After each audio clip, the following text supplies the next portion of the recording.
नमस्कार, NTV India news में आपका स्वागत है। मैं हूं साक्षी। पेश है आज की प्रमुख हलचल। 20 जनवरी को कलेक्टर साकेत मालवीय द्वारा शासकीय उचित मूल्य दुकान चौपाल कोठार का आकस्मिक निरीक्षण कर खाद्यान्न वितरण की जानकारी प्राप्त की गई। उन्होंने हितग्राहियों से चर्चा कर बताया कि भारत सरकार द्वारा राष्ट्रीय खाद्य सुरक्षा अधिनियम 2013 के अंतर्गत सम्मिलित पात्र परिवारों को 1 जनवरी से 31 दिसंबर 2023 तक निःशुल्क खाद्यान्न वितरण कराए जाने के निर्देश दिए गए हैं।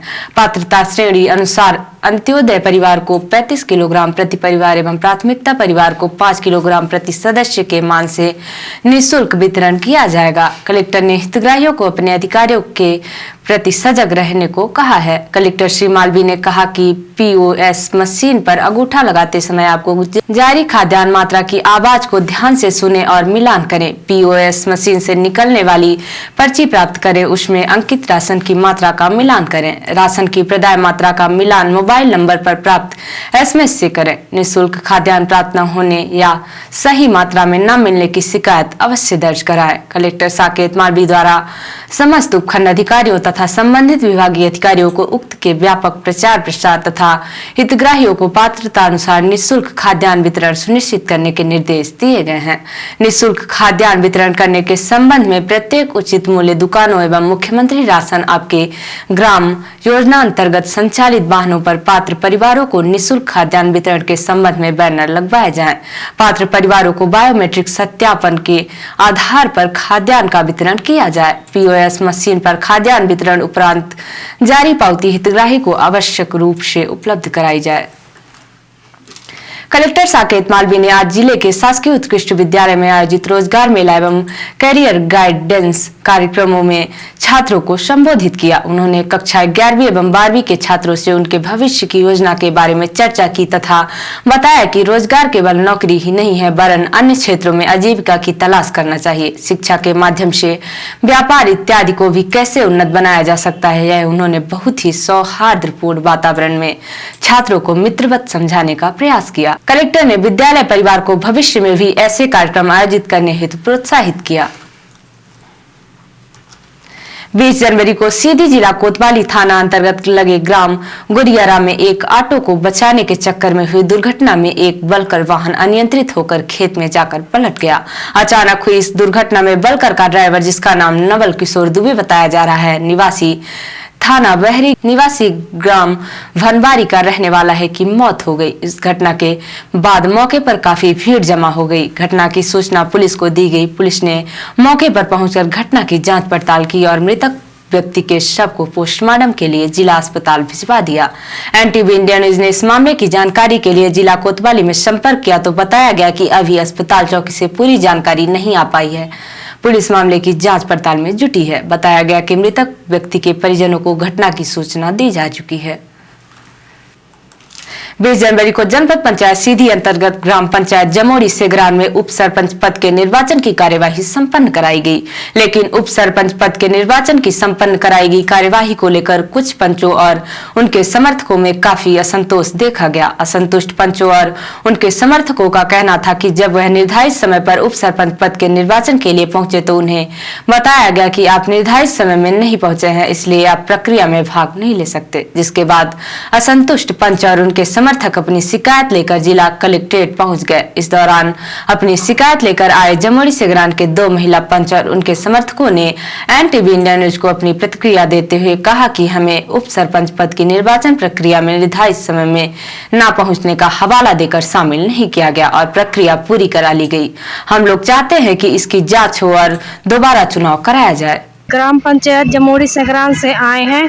उप सरपंची का चुनाव हो रहा था और हम लोगों को समय 11 बजे बताया गया था। हम लोग 11 बजे वहां पहुंच गए थे और जो अधिकारी थे वो दरवाजे बंद किए थे। हम लोग दरवाजा को खुलवाने की कोशिश किए पर दरवाजा नहीं खोले। बोले कि आप लोग लेट हैं। हम लोग अर्जी निवेदन बना के दिए वहाँ और हमारी अर्जी को नहीं सुने। मैं चुनाव लड़ना चाहती थी लेकिन उप सरपंची, लेकिन हम वहाँ पहुँचे तो हमें अंदर नहीं जाने दिया और बोले कि चुनाव खत्म हो गया है। दरवाजा बंद किए थे अंदर से। जो अधिकारी थे वो कुछ नहीं बोले, आपको अंदर नहीं आने दिए? नहीं अंदर आने दिए, बोले कि आप लेट हैं। समस्या हम जमोड़ी सिंगरान पंचायत से हैं। ओंकार सिंह परिहार नाम है। हम लोग चुनाव के लिए, आज उप सरपंची का चुनाव था, हम लोग रात 11 बजे पहुंच गए थे, पर वहां ये देखा गया कि 10:30 बजे से गेट बंद हो गया अंदर से, और 5-6 पंच और सरपंच के द्वारा वहाँ जो चुनाव अधिकारी नियुक्त थे उनकी सहमत थे, और हम लोगों को अंदर, हमारे पंचों को नहीं जाने दिया गया। पब्लिक बाहर खड़ी रह गई गेट के बाहर, और हम लोग आवेदन भी हम लोग चाहते हैं कि जो ये लोकतंत्र की हत्या ना हो और चुनाव निरस्त किया जाए, और चुनाव निरस्तगी के बाद हम लोग चाहते हैं कि पुनः चुनाव कराया जाए। डिप्टी कलेक्टर साहब से हम लोग आवेदन दिए हैं, और वो हमको जो है तो आश्वासन दिए हैं। एसडीएम साहब आने वाले हैं, उनसे भी हम लोग मुलाकात करके नहीं आएंगे तो हम लोग धरने प्रदर्शन के लिए मजबूर हो जाएंगे। जमोड़ी सिगरान के पंच और उनके समर्थकों के लगाए गए आरोपों के संबंध में एनटीवी इंडिया न्यूज ने जमोड़ी सिगरान में उप सरपंच पद के निर्वाचन के लिए नियुक्त अधिकारी प्रकाश सिंह से फोन पर उनसे बात की और उनके ऊपर लग रहे आरोपों पर उनकी सफाई मांगी, जिसका जवाब देते हुए उन्होंने कहा कि उप सरपंच पद के लिए जो निर्धारित समय तय किया गया था, उस समय आरोप लगाने वाले पंच मौके पर नहीं पहुंचे थे, जिसके बाद दरवाजा बंद करके मौजूद पंचों के उपस्थित में उक्त प्रक्रिया संपन्न कराई गई है। जमोड़ी सिगरान के पंचों द्वारा इस मामले की शिकायत जिले के आला अधिकारियों से की गई है, लेकिन उप सरपंच पद के निर्वाचन के लिए नियुक्त अधिकारी द्वारा जो प्रक्रिया दी गई है उसके अनुसार शिकायतकर्ता निर्धारित समय में नहीं पहुंचे थे। क्या सही है, क्या गलत है, कौन सही है, कौन गलत है, इसका फैसला जांच के बाद हो पाएगा। फिलहाल मामला प्रशासन के पाले में है। 19 जनवरी को शिवदास पटेल पिता बैजनाथ पटेल निवासी ग्राम बरगवा तहसील चुरहट जिला कलेक्टर के यहां आवेदन देकर गुहार लगाई गई है कि उसके अधिपत्य कब्जे दखल की आराजी में उसी के गांव जनपद के जनप्रतिनिधि के ड्राइवर द्वारा बलपूर्वक अतिक्रमण करके मकान का निर्माण किया जा रहा है, जिस पर रोक लगाई जाए। जिला कलेक्ट्रेट में अपनी फरियाद लेकर पहुंचे फरियादी शिवदास पटेल ने मीडिया को अपनी समस्या बताते हुए कहा कि हमारी उक्त जमीन का मामला न्यायालय चुरहट एवं सिविल न्यायालय चुरहट में भी विचाराधीन है। बावजूद इसके आरोपी ललित पटेल द्वारा उसकी उक्त जमीन पर मकान बनाया जा रहा है। फरियादी ने एनटीवी इंडिया न्यूज के माध्यम से जिले के अधिकारियों से उसे न्याय देने की मांग की है। ये बताइए कहाँ से आप आए हैं, क्या समस्या लेके आए हैं? हम ग्राम बरगमा से आए हैं, जो ग्राम बरगमा पोस्ट लकोना जिला सीधी मध्य प्रदेश है। हमारे ज़मीन में जो है तो गैर अतिक्रमण करके वो मकान निर्माण कर रहा है। वो व्यक्ति जो भूमि स्वामी है वो भी है, उसका हिस्सा जो है तो 1/12 का हिस्सा है, और उसमें मैं शिवदास पटेल जो उसमें 1/4 का हिस्सेदार स्वयं भूमि स्वामी हैं, उसमें वो अवैध रूप से हमारे हिस्से में भी मकान निर्माण कर रहा है। तो उसको हम यहाँ कलेक्टर साहब के यहाँ मैंने आवेदन आज दे दिया हूँ, और वहाँ मैं ये भी कह रहा हूँ कि वो जल्द से जल्द उस अवैध कार्य को जो मकान निर्माण कर रहा है उसको रोका जाए। आपका तहसील और वो जो है जो अनुविभाग है वो चुरहट लगता है, वहाँ के क्या अधिकारी क्या कहते हैं, तहसील और एसडीएम क्या कहते हैं? वहाँ के अधिकारी लोग तो जैसे 6/10/2022 से वो प्रकरण जो है स्थगन, वो उसमें शासकीय भूमि भी है, वो मध्य प्रदेश शासन की भूमि में भी अवैध रूप से मकान निर्माण कर रहा है। तो उसमें वो ललिता पत्नी रमेश पटेल ने जो अवैध रूप से जो है तो उसमें मकान निर्माण कर रहा है शासकीय भूमि में भी। तो उसमें क्या है, वो स्थगन मिल गया है, स्टे मिल गया है जो चुरहट तहसील से, पर उसमें जो है सह भूमि स्वामी के हिस्से की भूमि है। तो उसमें 2832 खसरा क्रमांक है, जो उसका रकबा है 0.024 हेक्टेयर है। तो उसमें भी वो अपने स्वत्व से ज़्यादा। क्या दिक्कत आ रही है आपको, क्यों न्याय वहाँ से नहीं मिल पा रहा है? हो गया वहाँ से कुछ, हम उनका नाम नहीं लेना चाहते हैं, लेकिन वहाँ पर वो जो मकान निर्माण कर रहा है तो उनकी खुद की जो हमारे यहाँ की जनप्रतिनिधि हैं उनकी गाड़ी चलाता है, उनके नाम का दुरुपयोग कर और दादागिरी के साथ वो कहता है कि हम मकान निर्माण करेंगे, जो तुमको करना है कर ले, हम नहीं मानने वाले हैं, और जो आएगा तो हम तुम्हें मार भी देंगे, जो करना है तो फिर कर लेना। हम सब हमें चाहते हैं कि हमें न्याय मिले, उसमें सुना जाए, समझा जाए कि क्या तो अवैध है क्या तो वैध है, पर जाँच कर ली जाए। पर वहाँ पर कोई न अधिकारी जाते न कर्मचारी जाते।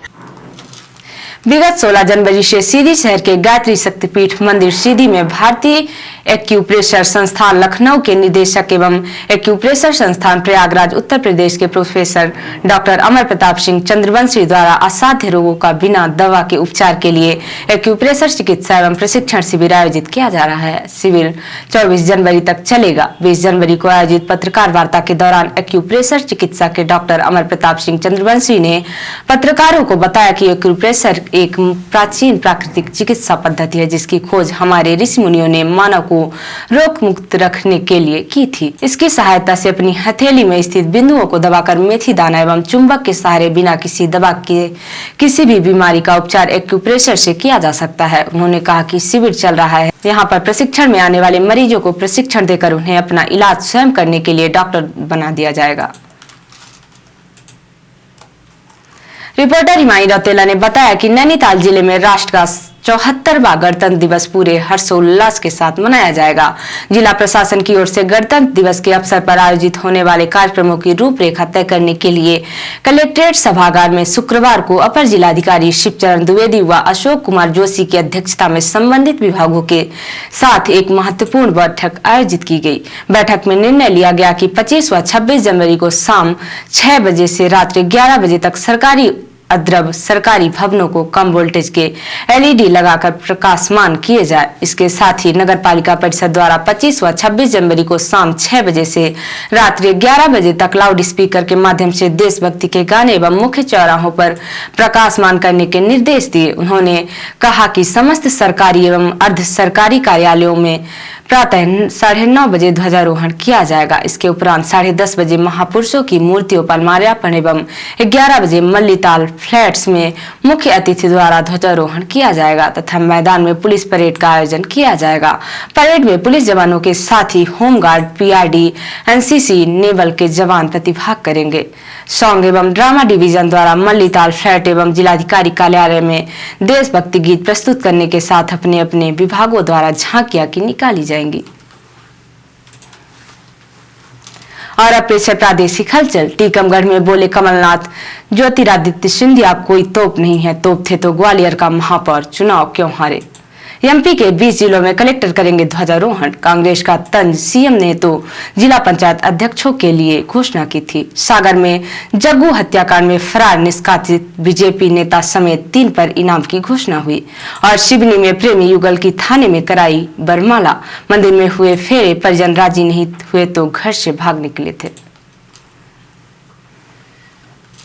और अब पेश है राष्ट्रीय हलचल। कांग्रेस नेता का पीएम पर विवादित बयान। हरिप्रसाद बोले, मोदी कहते हैं मुसलमानों को विश्वास में ले, यह शैतान के उपदेश देने जैसा। जज अपॉइंटमेंट पर केंद्र का ऐतराज लेटर में सुप्रीम कोर्ट का जवाब। कहा, सरकार की नीतियों की आलोचना प्रमोशन रोकने का आधार नहीं। नए लोकसभा चेंबर में पेश हो सकता है बजट, पुराने भवन से 3 गुना बड़ा है। और फारूक अब्दुल्ला ने राहुल गांधी की शंकराचार्य से तुलना की। कहा, उनके बाद राहुल दूसरे से जिसने कन्याकुमारी से कश्मीर तक यात्रा निकाली। तो ये थी आज की प्रमुख हलचल। नमस्कार।